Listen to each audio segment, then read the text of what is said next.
Salut, j'espère que vous allez bien. Moi aujourd'hui je suis très content parce que j'ai trouvé mes nouveaux petits amis. Pour ceux qui ont suivi, j'ai eu 4 canards qui ont été mangés par le renard. Et j'ai réussi à en trouver deux nouveaux dans la boîte là. On va les libérer ensemble. Et après on fera aussi notre futur projet. Projet encore un peu fou. On a eu le bateau fou. Là on va avoir le bassin fou. Je vais transformer une piscine en aquarium ou en bassin pour poissons. J'aime beaucoup les poissons, donc on va s'amuser avec ça. J'avais une piscine, mais que je me sers plus, donc je me suis dit pourquoi pas leur faire un aquarium géant pour les poissons. Donc on libère les canards.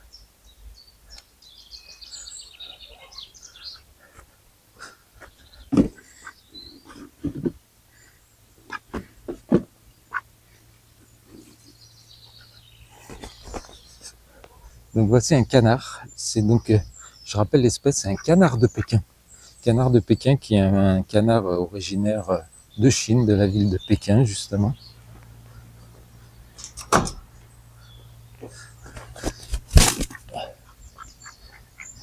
Il a trouvé sa nouvelle maison.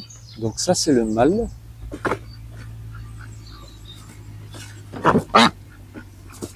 Et on va avoir la femelle. Et il nous reste notre ancienne femelle qui est toute contente. La femelle qui a survécu à l'attaque des canards. Ils se retrouvent tous les trois.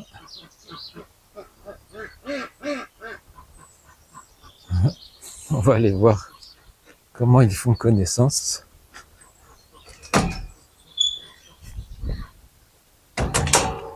Les boucs aussi sont curieux.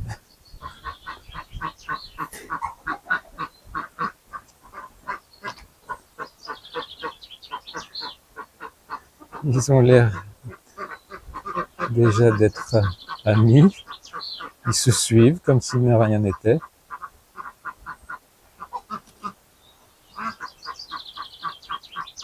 Ils fouillent déjà dans l'herbe.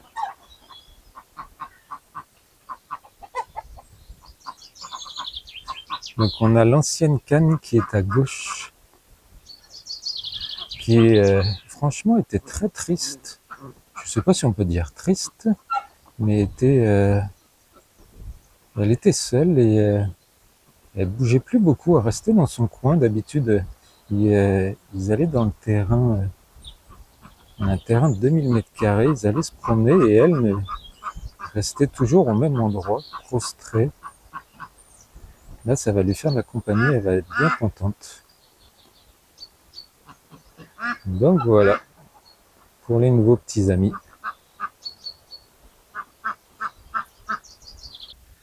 Il va être l'heure maintenant de leur donner à manger.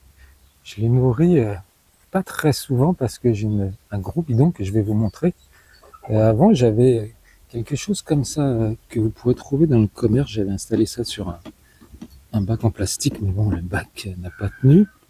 J'ai voulu mettre ça aussi sur mon gros bidon, mais le problème, c'est que les coqs, avec leurs grosses crêtes, ou même les canards, c'est trop petit. Ils n'arrivent pas à passer leur tête dedans. Donc ce que j'ai fait, c'est que j'ai pris des coudes en PVC, des tuyaux de PVC de plomberie, comme ça, que j'ai installé sur mon gros bidon. Donc c'est des coudes qui vont vers le bas.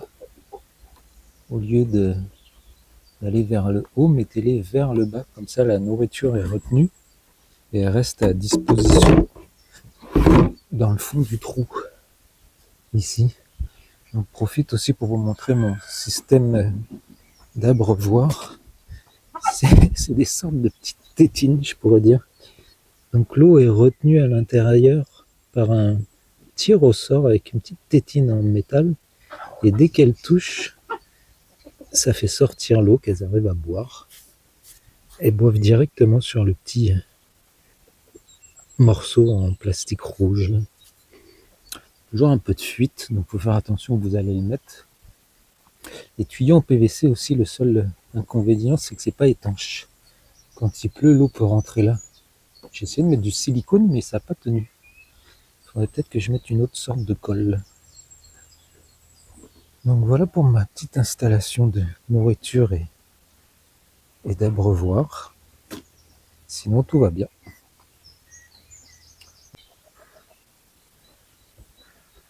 On a toujours nos petits boucs en pleine forme. Ils commencent à perdre leur pelage d'hiver.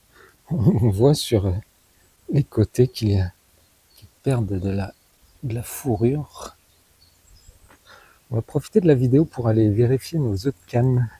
Les œufs de canne qu'on avait mis à couver, là, ça fait une dizaine de jours. Donc là, on va les mirer, ça s'appelle. On va vérifier avec une lumière à l'intérieur pour vérifier s'il y a du développement. Donc normalement, après une dizaine de jours, il devrait y avoir du développement dans l'œuf, donc qui confirmerait qu'ils ont été bien fertiles, donc fécondés, et qu'on aura peut-être de la chance d'avoir des canards, des petits canetons. Allez, on va voir ça. Donc nous voici devant la couveuse, l'incubateur. Le mieux c'est de faire ça dans le noir. Fermer les volets, mais comme on est en pleine journée, on va quand même vérifier. Normalement, ça devrait être quand même possible. Il fait assez sombre. Donc il faut une lumière, une source lumineuse assez petite. Moi ce que je fais, c'est que je prends la lumière de mon téléphone et à travers l'œuf, il faut vérifier s'il y a du développement. Donc celui-là, après, il faut faire la différence entre un œuf qui se développe et un œuf qui est pourri. Un œuf qui se développe va avoir des vaisseaux sanguins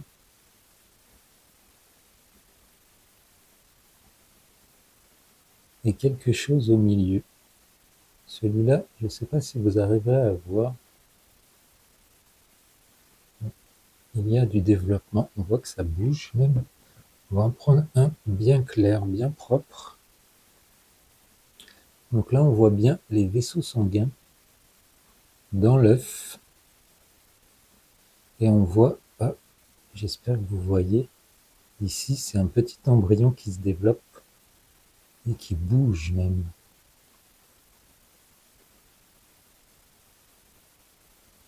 J'espère que vous le verrez aussi bien que moi dans la caméra.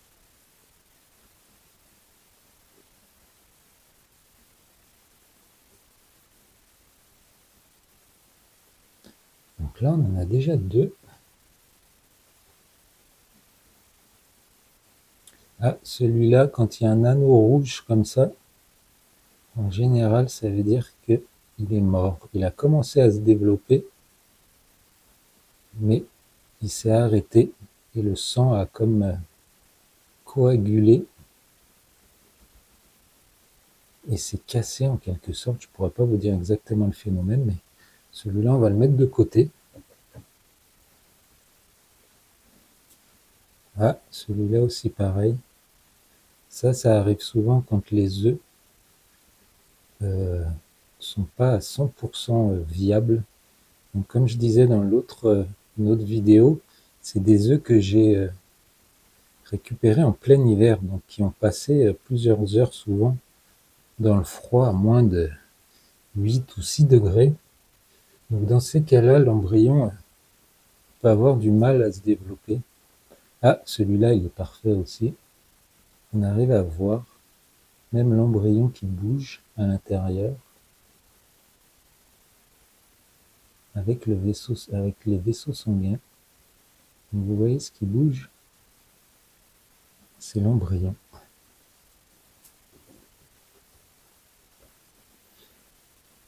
Ah, celui-là pareil, il est très bon, avec plein de vaisseaux sanguins tout autour. Et vous voyez, ça bouge tout seul. Donc c'est l'embryon qui bouge dedans.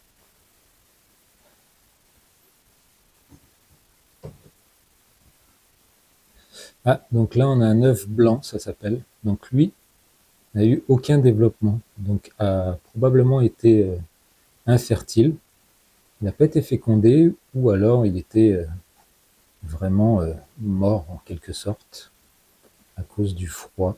Mais celui-là, on peut automatiquement l'éliminer. On n'a pas de doute qu'il n'y aura plus de développement maintenant. Celui-là, on a encore l'anneau rouge qui devrait dire que il est mort au cours du développement. Vous voyez, on a un anneau rouge, mais on n'a pas d'autres vaisseaux sanguins. Bon, je les garde toujours quelques jours quand même, parce qu'on ne sait jamais, mais il ne faut pas les garder trop longtemps non plus. Ah, là aussi, on a un très beau développement. Donc là, on voit l'embryon aussi, avec plein de vaisseaux sanguins. Après, par contre, il ne bouge pas. Ah, si, il bouge. On le voit bouger. Donc, s'il bouge, c'est qu'il est vivant. Donc, celui-là, il devrait être bon. On croise les doigts. Là aussi, très beau développement avec plein de vaisseaux sanguins. Et on voit aussi l'embryon au milieu qui bouge. Un autre œuf blanc qui a sûrement pas dû être fécondé ou qui était mort avant l'incubation. Donc c'est bien, on a eu plusieurs cas déjà. On a eu des beaux œufs, des œufs qui seraient morts pendant le développement et des œufs non fertiles. Celui-là aussi, très bel œuf, avec beaucoup de vaisseaux sanguins et un embryon qui bouge dedans.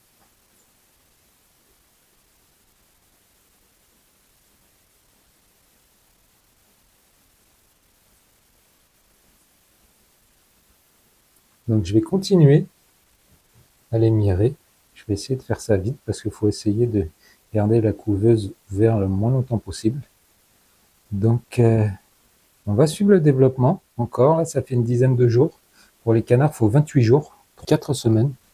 Donc j'espère qu'on va en mener plusieurs à terme. Donc je vous tiendrai au courant de toute façon. Si la vidéo s'arrête là, merci de m'avoir suivi. J'espère vous revoir bientôt. Sinon, je rajoute des petits morceaux des fois, jour par jour. Donc, restez au courant de mes vidéos en vous abonnant à la chaîne. Et j'espère vous revoir bientôt. Salut! Me revoilà, après vous avoir quitté.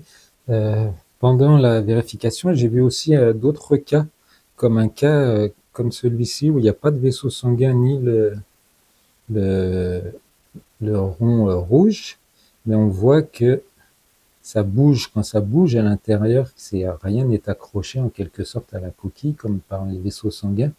Donc ça, c'est un œuf mort aussi.